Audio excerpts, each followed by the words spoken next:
Hey everybody, it's Jason Blaha here, and today I want to chat with you guys a little bit about when it comes to our hypertrophy exercises.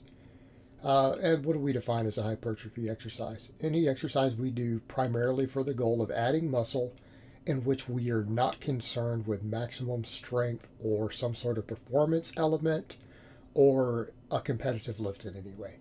Right? Hypertrophy exercises, things that we are doing for volume to get bigger and thicker. And I'm aware that that carries over to the other things. But people oftentimes have a habit of being married to these exercises and saying, hey, I have a favorite chest exercise or I have a favorite quad exercise. And realistically, in a lot of ways, that can, number one, hold you back. Number two, in the long term, cause you to have muscle imbalances. It could cause you to have overuse injuries, things like that. And we can't get married to these exercises. I mean, a perfect example. I love the hip thrust. We've had that whole recent debate about the hip thrust. And there have been a lot of arguments back and forth after that study.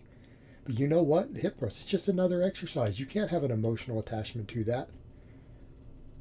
Can back squats and hip thrusts work largely the same muscles for hypertrophy purposes? You bet they can. Could a box squat do the same thing? Yeah, could a safety bar squat achieve a similar goal? You bet. Now, are they all going to be the exact same ratios? No. Do I know some coaches who even say, look, my physique girls, I have at least one or two of them who use way too many hip thrusts. They're obsessed with it. They do it all the time. They won't rotate it out. They won't train other parts of their glute. Then they end up not having the perfect glute shape because they don't have a perfectly balanced glute to win their bikini shows. Right? They get some imbalances.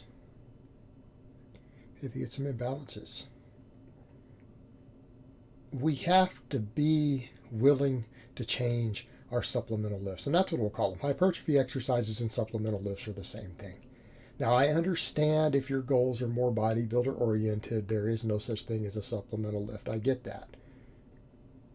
But for everyone else, most of us have performance goals. If you're on this channel, you probably have strength goals. Even if you care about the other stuff, right? You probably do.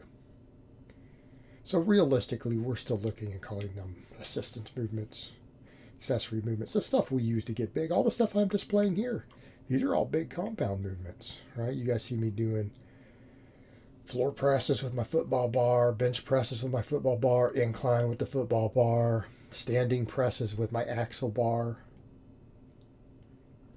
These are all variations of four very, very popular pressing movements. I'm doing all of them with these different barbells.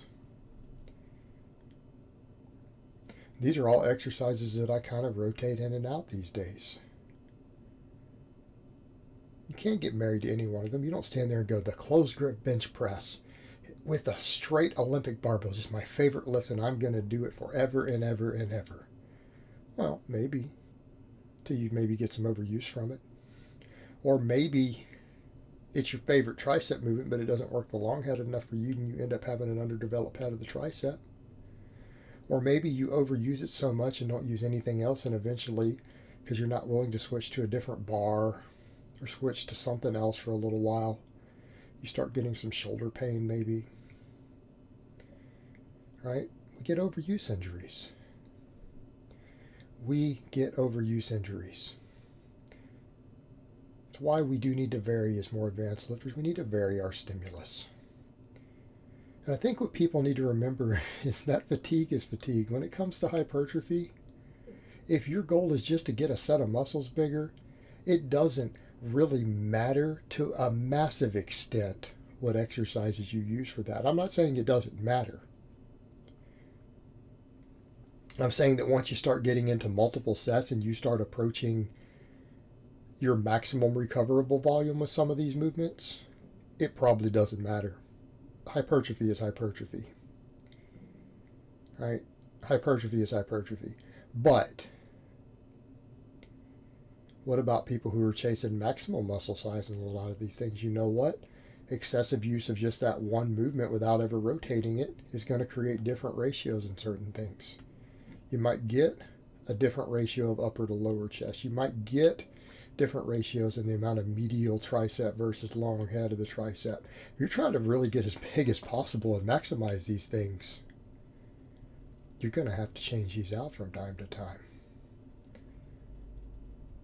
You're going to need to change them around from time to time. You know what? You usually start bringing up some different lagging areas. We all have them. I have plenty. It's one reason I've come over to this philosophy more and more and more. Because I spent a very, very long time just a few years ago only doing a handful of movements. What did I do? Bench pressing, back squatting, rows, chin-ups, overhead press, conventional deadlift. You know, I throw in some face pulls or curls or whatever. But I did large amounts of volume, sometimes with very, very little variation. I'd be doing 20 sets of overhead press a week, 20 sets of back squats, 10 sets of deadlifts, you know. And at a certain point, when you're not changing those things, you do end up sometimes with less development. You do end up pulling things easier. But there comes a point where sometimes just making a simple change, going from a floor press to a bench press or bench press to a floor press, swapping a barbell, right? Swapping incline or overhead back and forth. Sometimes just changing for a supplemental lift from a barbell to dumbbells for a little while. If you don't have different bars, a simple change to dumbbells for a bit will change the way the muscles are worked a little bit. It will change some of the ratios. You're more likely to get better overall development if you're willing to swap these things out. And it doesn't matter that an exercise is great. It doesn't matter that you say, you know what, I think that this is a phenomenal, amazing exercise. It builds the glutes and the quads together amazingly, but you know what, there's probably something else that does it just as well that might make you more balanced out if you rotated it in every now and then. Okay? And I'm not talking about for novice lifters here. I'm talking about for people who've built a base. For novice lifters, you guys need about 6 exercises, okay? And you need to get really good at them. But as we get more advanced, we start breaking into primary exercise versus all of our assistance movements, our hypertrophy movements. Okay? Don't get caught up in favorite exercises. You really shouldn't have those things. Like, I hate that when people are like, well, what's your favorite whatever exercise? It's like, well, you shouldn't have favorites for hypertrophy work, because you're going to want to rotate them over time anyways. Sometimes as often as maybe 3 weeks. You know, there are times when as an advanced lifter, you might progress really hard for 3 weeks on a certain movement. 3-4 weeks. Push progression on it. Then maybe it stalls. And you're not getting anywhere with it. Now, some people say, well, you're losing potential benefits. If you just swap to another movement, you got a new learning curve, but it doesn't matter because we're still getting fatigue in the muscles. And maybe we're getting a novel training response that might bring up a lagging area. Maybe some of the fibers and certain heads of that one muscle were not getting adequately worked by that other movement. You made a good run of what it works ideally, and then just the ratio shifts a little bit. And sometimes even inside the same muscle. Again, we get some new training response. We work some areas of the muscles that maybe we're getting a little shortchanged. You want to know what? That's one of the keys to getting brutally strong. And let's talk about strength, not just hypertrophy. You want to get strong, and I mean really strong at your maxes? Why don't you maximally develop every muscle involved? Right? Why don't you go ahead and hypertrophy every muscle involved in your big lifts as much as you possibly can and watch what happens to your strength? Right? Your bench press, get your pecs and your triceps and your delts as maximally developed as you can. All 3 heads of the delt, all 3 heads of the tricep, upper, middle, lower chest. Get all of them as big as you can. And then come back and tell me your bench press doesn't go up. Okay, get your quads, your glutes, your hips, your erectors, your upper back. Yeah, let's talk about the upper back. Get it as big as you can and come back and tell me your squat doesn't go up. Same thing. Get your erectors, glutes, hamstrings, forearms, grip, traps. Get them as big as you can and watch what happens to your deadlift. Okay. You want to get really strong, you need to get jacked. You need to get maximally developed to the best of your ability. And that means go ahead and take in the time to build all those muscles up. No one has ever gotten weaker by making the primary movers in any of their big movements bigger and thicker. Okay? It's never happened.